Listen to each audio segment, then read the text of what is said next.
네, 안녕하세요. 오늘은 김수영 작가의 어느 날 고궁을 나오면서 라고 하는 작품을 함께 공부해 보도록 하겠습니다. 자, 1년부터 한번 가보겠습니다. 왜 나는 조그마한 일에만 분개하는가? 저 왕궁 대신에, 왕궁의 음탕 대신에 50원짜리 갈비 어쩌고, 옹졸하게 분개, 설렁탕집 돼지 같은 주인년한테 욕을 하고, 이렇게 나와 있습니다.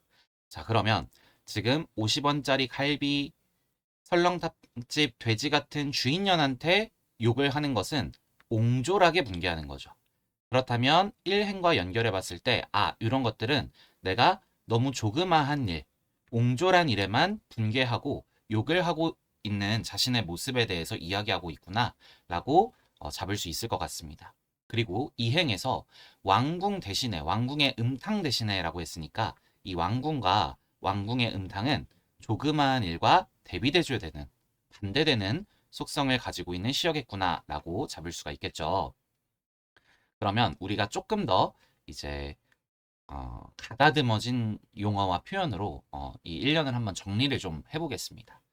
자, 먼저 1년에서 왜 나는 조그만 일에만 분개하는가 라고 하는 대목에서 우리가 읽어낼 수 있는 화자의 정서와 태도가 있겠죠. 바로 큰 것에는 분개하지 못하는 자신의 모습, 화자의 현실, 이런 부분에 대해서 조금 반성하고 성찰하고 있구나 라고 하는 거 잡아낼 수 있겠고요. 자, 그렇다고 한다면 첫 번째로 조그마한 일, 이거는 바로 비본질적인 일. 삶을 살아가면서 그렇게까지 중요하지는 않은 일이라고 잡으면 되겠고, 그렇다고 한다면 본질적인 일, 정말 중요한 일은 바로 이런 왕궁의 음탕이라는 시어가 되겠죠. 그래서 왕궁의 음탕은 당시 권력자들의 부패한 부분들, 물론 이때 이제 김수영 작가가 활동했던 시기는 1900년대 후반이기 때문에 뭐 왕궁이라고 하는 우리 조선시대의 경복궁 같은 건 없습니다. 그러니까 말하자면 대한민국 정부 정도의 의미가 되겠죠. 그러니까 왕궁의 음탕한 것들, 부패한 것들, 더러운 것들, 이런 것들에 대해서 분개해야 되는데 50원짜리 갈비가 기름 덩어리만 나왔어. 살코기 어디 갔어? 라고 분개하고요. 그래서 설렁탕집 돼지 같은 주인년한테 욕을 하고 분개하고 있는 화자의 모습입니다. 따라서 비본질적인 일에 대해서만 마치 우리 냄비 근성이라고 하나요? 부르르 끓듯 화가 나고 정말 중요하고 중대한 일, 크게 목소리를 내야 하는 일에 대해서는 입을 꼭 다물고 살고 있는 그런 자신의 모습에 대해 반성하고 성찰하는 태도가 1년에 짙게 깔려 있습니다. 그죠? 자, 그 다음에 이제 주인년이라고 하는 이런 표현들. 우리 비속어라고 하죠. 쉽게 말해서 욕입니다. 이런 비속어를 이제 시에 사용함으로써 효과가 뭘까요? 바로 선생님이 뒤에다 정리해 놓긴 했는데요. 속된 자아를 노출하는 겁니다. 정제되어 있고 아름다운 표현이 아니라 이런 비속어를 직접적으로 사용함으로써 내가 얼마나 저속한 사람인지, 내가 얼마나 음, 어떤 사회 전반의 중대한 메시지에는 별로 관심이 없고 나보다 힘이 약하거나 나보다 조금 내가 나한테 만만한 그런 사람들한테만 욕을 하고 살고 있는 그런 자신의 속물적 모습을 어, 효과적으로 노출하고 있는 장면이었다. 이렇게 1년을 정리할 수가 있겠습니다. 자, 2연으로 한번 가보시죠. 한번 정정당당하게 붙잡혀간 소설가를 위해서 언론의 자유를 요구하고 월남 파병에 반대하는 자유를 이행하지 못하고. 자, 그러면 지금 화자는 이런 것들을 못하고 있는 거니까 소설가를 위해서, 언론의 자유를 위해서, 월남 파병에 반대하는 자유를 위해서 목소리를 내는 것은 본질적인 일이 되겠네요. 그것은 화자가 생각하기에 정정당당한 일이 되겠네요. 근데 그것들을 하지 못하고 있는 화자의 현실입니다. 네. 본질적인 것들, 언론의 자유, 그죠? 소설가와 우리 문학 예술을 하는 사람들이잖아요. 그 다음에 이제 월남 파병이라고 하는 어떤 정치적인 그런 사회적인 메시지에 대해서는 목소리를 내지 못합니다. 뭐만 하고 있습니까? 20원을 받으러 3번씩 4번씩 찾아오는 야경꾼들만 증오하고 있습니다. 네, 이런 보조사만의 쓰임, 그 의미를 여러분들이 조금 눌러 읽어주신다면 지금 찾아오는 야경꾼들에 대해서 증오하고 있는 화자의 스스로의 모습이 별로 마땅치 않구나. 만족하고 있지 못하고 있구나. 라고 하는 정서와 태도까지도 우리가 잡아낼 수 있겠습니다. 이연에서도 대비 대조가 잘 이루어져 있는 것을 우리가 확인해 볼 수가 있겠습니다. 화자는요, 네, 설렁탕집 돼지 같은 주인년한테만 욕을 하듯 20원을 받으러 찾아오는 야경꾼들에 대해서만 증오하고 분개하고 있습니다. 마찬가지로 비본질적인 것에 대해서 분개하고 있는 화자의 소시민적 태도죠. 소시민적, 그 다음에 속물적 태도입니다. 야경꾼이라고 하는 단어가 어떤 의미인지 사실은 알 수 없죠. 우리가 21세기 사람들이다 보니까 야경꾼이 뭐지? 야경을 뭐 보여주고서 돈을 받나? 뭔지 잘 모르겠습니다. 뭔지 몰라도 시를 이해하는 데는 크게 중요하지는 않죠. 자, 3년으로 한번 넘어가 보시죠. 옹졸한 나의 전통은 와, 자 여러분 1년과 2년에서 옹졸한 그 화자의 모습, 자신의 모습을 이렇게 요약해 줬어요. 이 옹졸한 나의 전통은 유구하대요. 자, 유구하다라고 하는 어휘는 알아두셔야 되겠습니다. 무슨 뜻이냐? 역사가 오래되었다. 즉, 잠깐 동안 내가 이렇게 옹졸해진 게 아니라 아주 전통적으로, 아주 역사적으로 나의 이 옹졸한 것에만 분개하는 이런 속물적 태도, 소시민적 태도가 사실은 오랜 시간 동안 지속되어 왔음을 이렇게 밝혀주는 겁니다. 그리고 이제 내 앞에 정서로 가로놓여 있다. 내가 매일매일 느끼는 정서와 감정, 삶에 대한 태도가 이와 같다. 이와 비슷하다. 라고 하는 자기 고백이고 표현이라고 볼 수 있겠죠.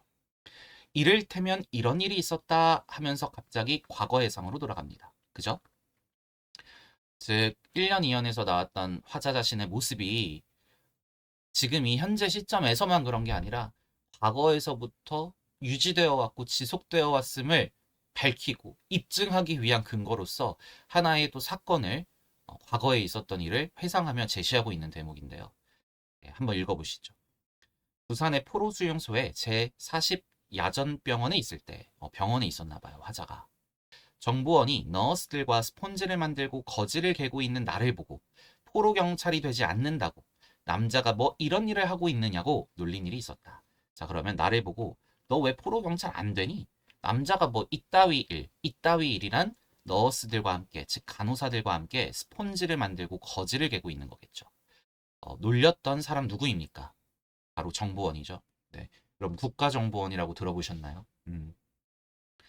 예, 각국의 정보들 은밀하게 수집하고 블랙 요원으로 활동하는 사람들 우리 정보원이라고 하죠. 뭔가 검은 양복을 입고 있을 것 같은 그런 느낌의 무빙이라는 그 드라마를 보면은 정보원들이 많이 나옵니다. 비밀 요원들, 그죠?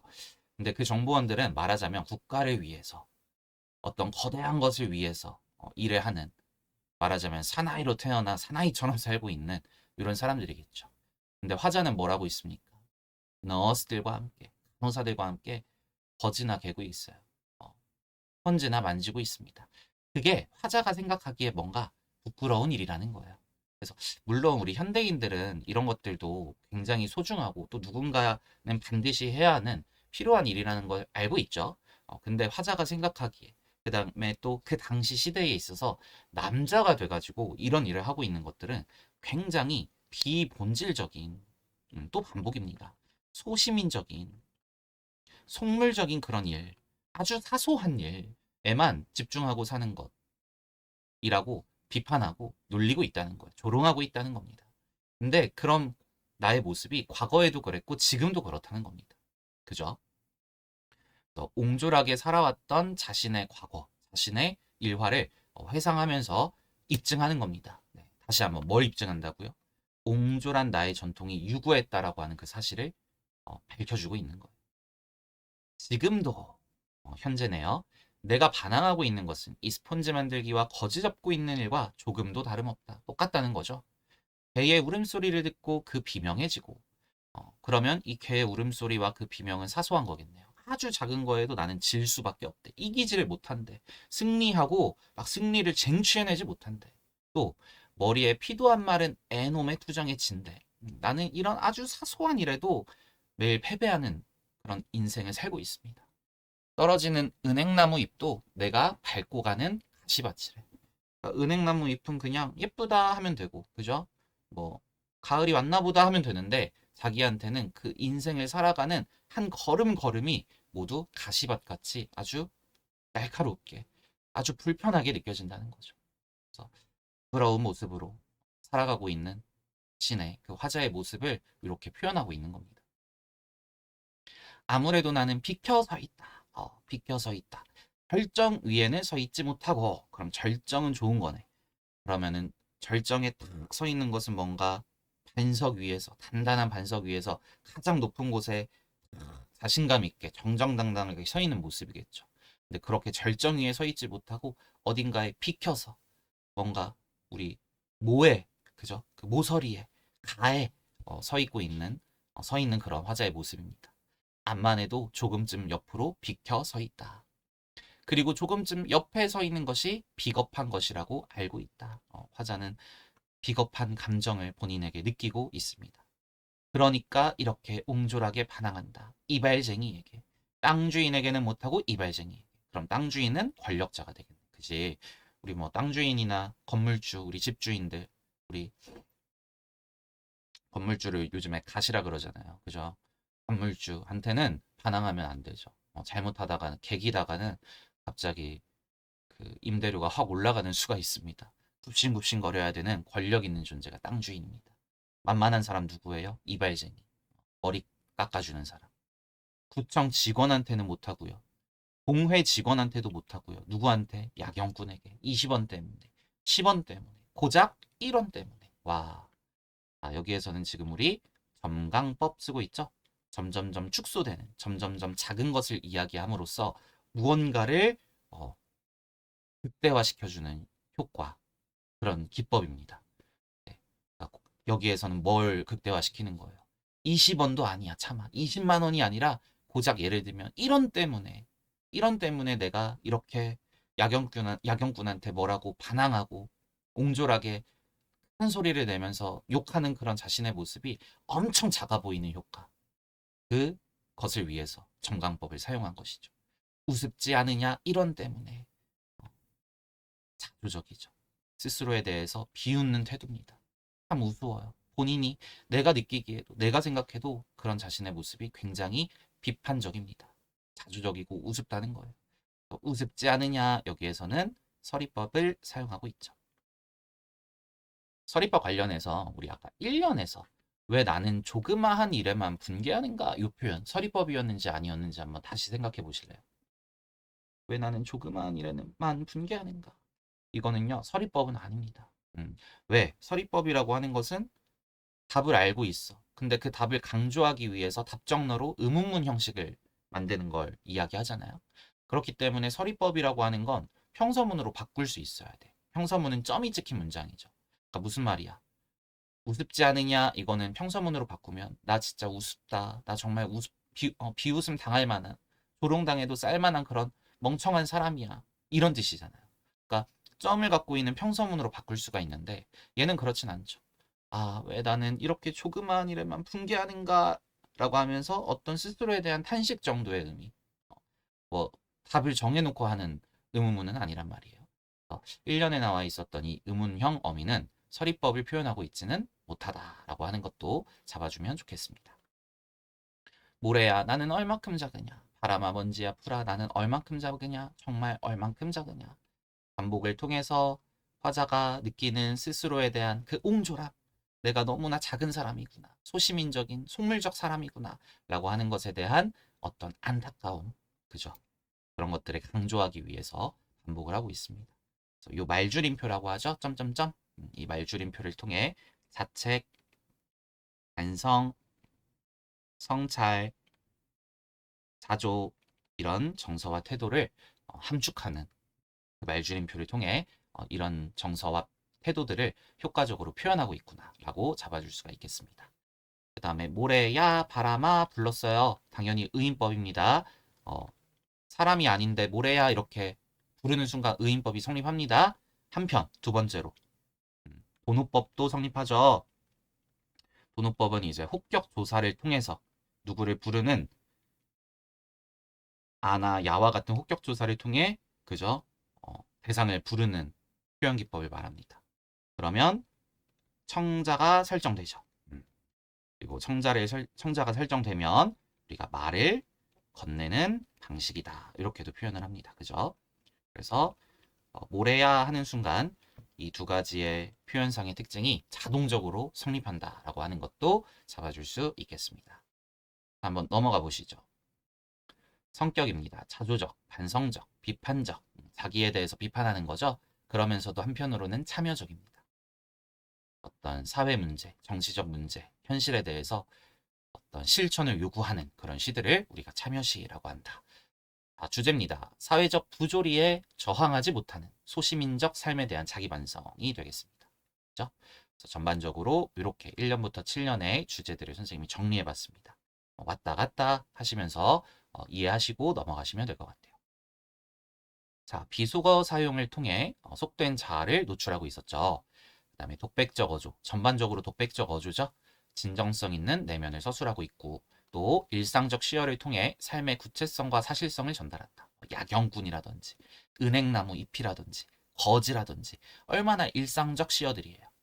일상적 시어들을 사용하게 되면 시의 구체성과 생동감이 확 올라갑니다. 그죠? 우리가 구체적이라는 건 보통 반대말이 뭐예요? 추상적이고, 그죠? 좀 관념적이다 이렇게 표현하죠. 이 시는 추상적 시어, 관념적 시어 없습니다. 뭐 예를 들면 뭐가 있어요? 추상적 시어, 사랑, 평화, 그죠? 존중 뭐 이런 것들이잖아요. 근데 구체적 시어들을 통해 생동감과 사실성을 전달하고 있는 시였다. 자조적 표현을 통해 반성적 태도를 촉구하고 있죠. 근데 우회적이다. 왜 그렇습니까? 너네들 반성하세요 라고 남들에게 명령하는 게 아니라 자기 스스로에 대해서 반성하는 모습을 아주 진정성 있게 솔직하게 그 내면을 서술함으로써 다른 이 시를 읽는 사람들도 우회적으로 반성해 볼 수 있도록 그러한 태도를 촉구할 수 있도록 만들어진 시죠. 그렇기 때문에 우리가 참여시라고 부를 수도 있는 것이죠. 그냥 단순히 자기 고백 뿐만이 아니라 이 작품을 읽은 독자들이 이 작품을 감상할 때 뭔가 생각해 보게 된다는 거죠. 아, 나는 어떻게 살아왔지? 지금 이 시대의 현실 속에서 내가 목소리를 내야 하는 사회적 문제는 무엇이지? 라고 하는 부분들. 그 다음에 대조적 상황을 설정했다. 네, 이 시에서는 대비 대조가 많이 나왔었습니다. 거창하고 거대한 것들과 사소하고 비본질적인 것들. 이 두 가지의 속성을 대비 대조하는 것들. 그것들을 잘 정교하게 구분해 가면서 읽는 것이 굉장히 중요한 시였죠. 자신의 소시민적 태도를 부각하고 있고요. 점강법이나 과거 회상을 사용하고 있었습니다. 그죠? 자, 이 시에서는요. 시대상을 드러내는 표현들이 꽤 많이 있었습니다. 우리 역사적 사실이나 시대적 배경을 중심으로 시를 읽어보는 것을 반영론적 관점이라고 했었죠. 그래서 시대상을 반영하고 있고 당시의 역사적 배경을 반영하고 있을 수밖에 없다는 거예요. 뭐가요? 작품이라는 게, 시라는 게요. 그렇기 때문에 이 시를 감상하고 읽어낼 때 그 당시의 시대적 배경을 한번 참고해서 읽어보자 라고 하는 것들을 우리가 반영론적 관점이라고 하잖아요. 그런 면에서 시대상을 엿볼 수 있는 시어들이 굉장히 많이 있는 작품이었습니다. 첫 번째, 붙잡혀간 소설가. 왜 붙잡혀가겠어요? 우리 시인들, 소설가들, 흔히 말해서 지식인이잖아요. 왜 붙잡혀가겠습니까? 당시에 비민주적인 독재 정권의 행위에 대해서 규탄하고 비판하다가 그저 억압받고 있는 현실인 거죠. 지식인들, 양심 있는 사람들, 그리고 어떤 깨어있는 그런 사람들, 그런 것들을 예술적으로 표현해내는 사람들이 어떤 정권의 목소리와 반대된다는 이유만으로 감옥에 붙잡혀 가 있는 겁니다. 이런 것들을 통해 우리가 당시의 시대상을 유추해 볼 수 있고 또 연결해 볼 수가 있겠죠. 언론의 자유, 그죠? 언론 자유 이런 것들 우리 1970, 80년대 민주화 시기, 독재 정권의 시기 동안에 정말 기자들 그리고 지식인들이 열심히 소리쳤던 내용들 아니겠습니까? 월남 파병 마찬가지입니다. 우리나라가 베트남에 파병을 했던 역사가 있습니다. 그죠? 이제 미국 형님한테 잘 보여야 되기 때문에 정치적으로 좀 어쩔 수 없는 선택일 수도 있겠죠. 베트남에 좀 우리 군인들을 파병함으로써 우리나라 군인들이야 목숨을 좀 몇 잃겠지만 그러나 이 어떤 시대 속에서 그죠? 세계화 속에서 좀 줄을 잘 서는 것도 중요하잖아요. 근데 그런 부분에 대해서 비판하는 사람들도 있었겠죠, 당연히. 하자는 그거에 대해서 비판하고 싶은데 못하는 겁니다. 그런 모습들이 실 속에 등장했었고요. 포로 수용소 마찬가지죠. 우리 6.25 전쟁 시기에 포로 수용소들 이런 거 있지 않았습니까? 그런 것들이 이 시대상을 드러내는 표현들이었다. 이렇게 정리해 볼 수 있겠습니다. 이러한 시어들은 독재 권력의 부도덕함, 탐욕, 그리고 억압 이런 것들을 드러내는 장치로 사용되고 있습니다.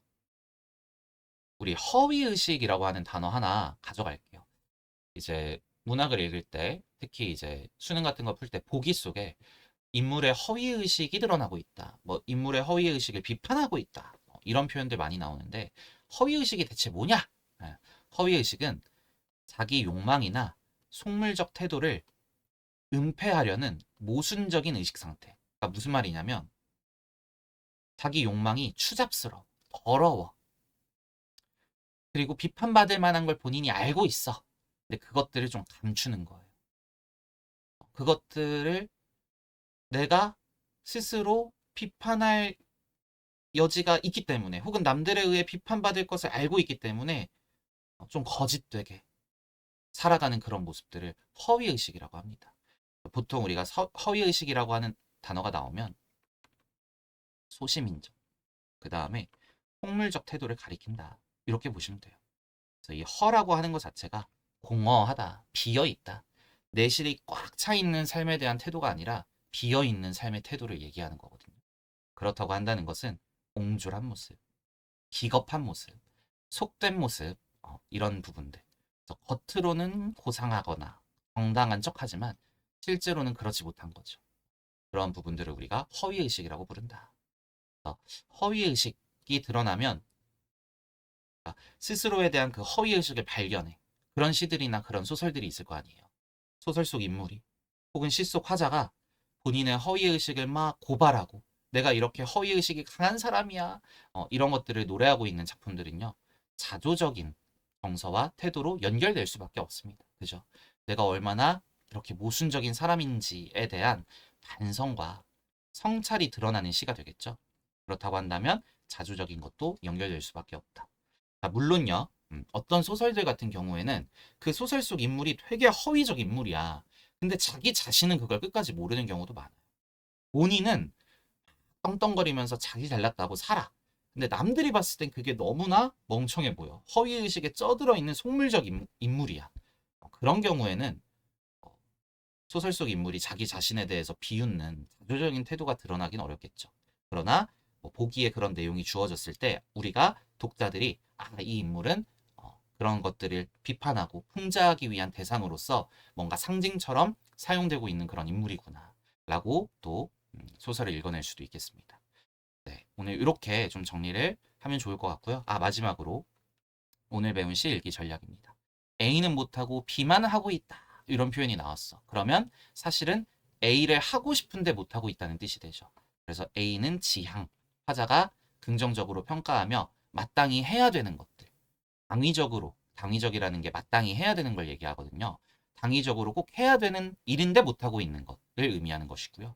B만 하고 있다라고 한다면 B는 사실은 지양해야 하는, 좀 하지 말아야 되는 건데 하고 있는 본인의 모습을 스스로 솔직하게 고백하는 그런 표현이 되겠다. 그래서 A는 못하고 B하고만 있다라는 구절이 나오면 A는 지향의 세계, B는 그걸 못하고 있는, 그리고 이상한 것만 하고 있는 부정적 현실을 노출하고 고백하는, 드러내는 그러한 표현으로 읽어주시면 좋겠다라고 하는 내용까지 잡아보도록 하겠습니다. 자, 오늘 수업은 여기까지 진행해 보도록 하고요. 우리 다음 시간 다음 작품으로 만나보도록 하겠습니다. 모두 고생하셨습니다. 바이바이.